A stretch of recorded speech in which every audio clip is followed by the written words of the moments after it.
What's going on? Welcome back. Ryan here. In this video, I want you to think about looking at the market the right way. And what do I mean by that? Well, again, I got Thinkorswim loaded up, and we're going to come in here to the charts, and let's just put in the ES, right? So this is the S&P 500 index futures.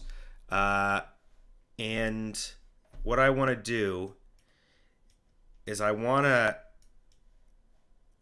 to look at this a certain way, right? Because a lot of people, when they get into trading, they start looking at technical analysis and they start looking at all these indicators. And one of the most important concepts to really grasp is the concept of this bell curve and standard deviation away from a mean. Okay? Now, the markets, they have prices, right? So right now, the S&P 500 on this delayed data at this time that I'm looking at this, let's just say it's 4,634 and 75 cents, right? So if that was the mean, and that's the price that it is right now, well, we can use indicators to look at what one standard deviation move is, right? So that one standard deviation move is this dark blue area under this curve, right? Which is 68.2% of the time, it's going to fluctuate in that area, right? And then we have the two standard deviation, which is this light blue area, and 95% of the time it's going to stay in that two standard deviation range, right? So, and the reason why I'm bringing this up, and the reason why I'm bringing this up first before we even get into technical analysis, is because we want to think about options like a casino, in the sense that casinos make money by having small edges and allowing a high volume to pass through that with controlled aspects of the betting.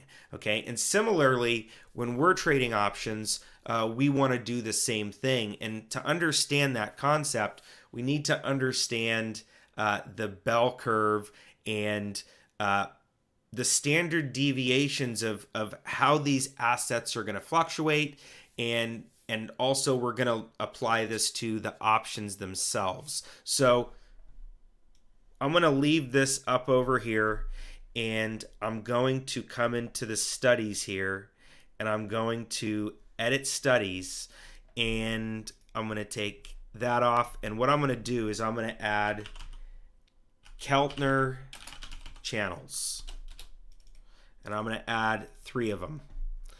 And then what I'm going to do, actually, let's just add one at a time. So I'm going to come in here to this Keltner channel, and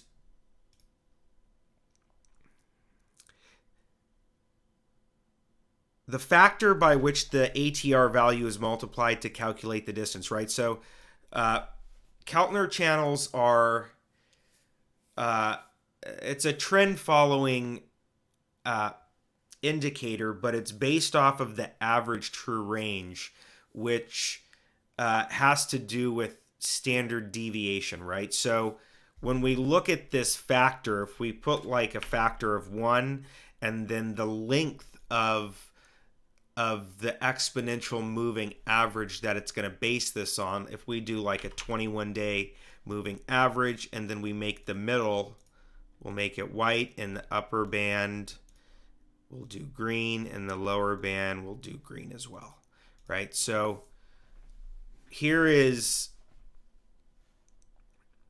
a factor of 1 and a 21-day moving average. Here is these Keltner channels, right? And I like to always have people look at this, because when I come back in here, and what I'll do is I'll add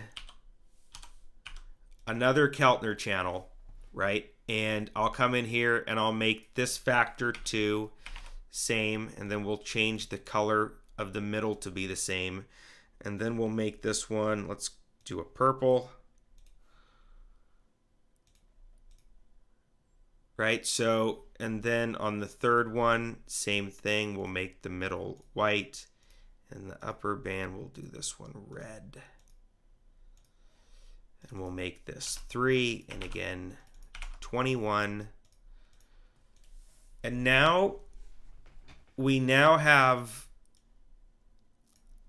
this S&P 500 futures, right? And now we have 3 standard deviations represented as Keltner channels over this graph that's on the daily time chart, right? So each of these bars are a day, and really these Keltner channels are representing similar, the concept, right, of this bell curve, right, which the majority of the time this is going to fluctuate between these green bands right here, right? That's 68.2% of the time it's going to stay in here, and then, you know, coming out to this other area, the 2 standard deviation would be these purple bands, right? So 95% of the time it's going to be staying somewhere in here, right? And then you have these outliers, right, that are, you know, 2 to 3 standard deviations away, right? Which is when you come up here between this purple and this red, right? So, and what these can do is they can help you see and visualize, you know, how aggressive a stock is moving. It can show you opportunities for mean reversion trading, right? When these become so far stretched into these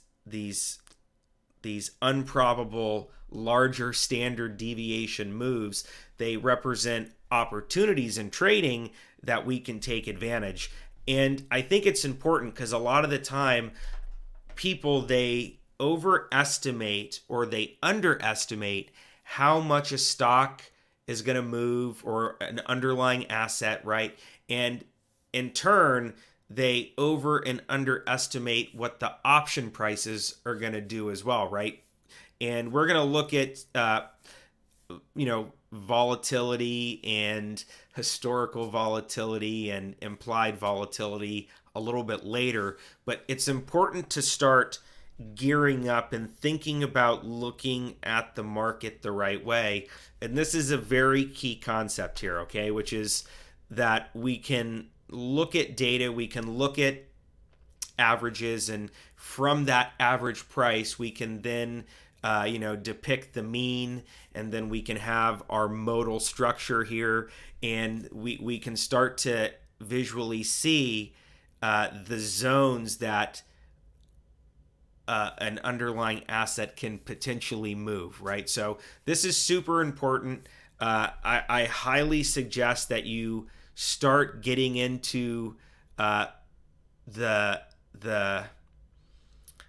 you know, get into a habit of looking at the market this way, right? So even if we come down here onto like a 4-hour structure, right, we can see when we start to look at this that, you know, we can see where these trends start to form, and then they start to ride above this average price, and then we can see when that trend changes and now it starts to trade sideways, and then now it starts to make a downward move, but when it bumps into this 3 standard deviation place here, it usually wants to it's going to revert back to that mean price, and then it can either continue the trend or break the trend or whatnot. But it's super important to start looking at the market this way. And another thing that I'll just bring up right now is when we come into studies, right, let's get rid of these Keltner channels. Another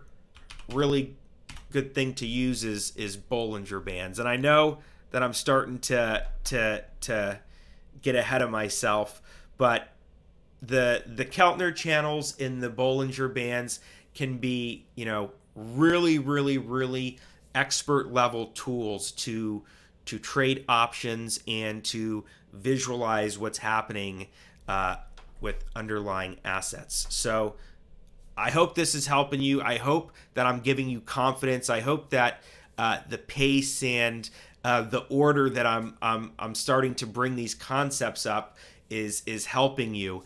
Now, if you have any questions or you want to reach out, always I'm here to help you as much as I can.